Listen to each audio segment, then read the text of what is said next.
Belghat police ने कुरी बाजार में फूड पेट्रोलिंग किया, अतिक्रमण की दशा में सख्त कानूनी कार्रवाई की चेतावनी।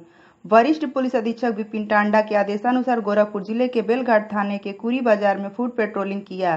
थानाध्यक्ष बेलघाट कौरव कनजिया एवं चौकी प्रभारी कुरी बाजार सुधीर कुमार की अगुवाई में कुरी बाजार में रोड के किनारे ठेले और दुकान के आगे लगे सामान को हटवाते हुए पुनः अतिक्रमण की दशा में सख्त कानूनी कार्रवाई की चेतावनी भी दी।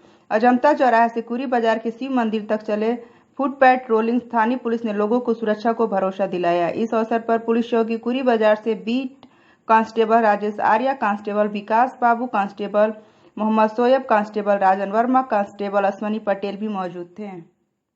मिश्रौलिया की विवाहिता ने गांव के युवक पर लगाया छेड़खानी का आरोप, जांच में जुटी पुलिस। खजनी थाना क्षेत्र के मिश्रौलिया गांव निवासी महिला ने पुलिस को दिए तहरीर में बताया वह मकान के बाउंड्री की तलाई के लिए पानी डाल रही थी। इसी बीच गांव के राम केवल पुत्र स्वर्गीय ओरी उसके नजदीक पहुंचकर बुरी नियत से हाथ पकड़कर खींचने लगे और पीड़िता का ब्लाउज फाड़ दिए। घटना के बाद पति के विरोध करने पर आरोपित अपने कुछ साथियों के साथ पीड़िता व उसके पति को मारे पीटे।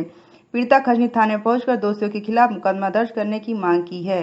इंस्पेक्टर इकरार अहमद ने बताया तहरीर मिली है, जांच हो रही, उसके आधार पर कार्रवाई की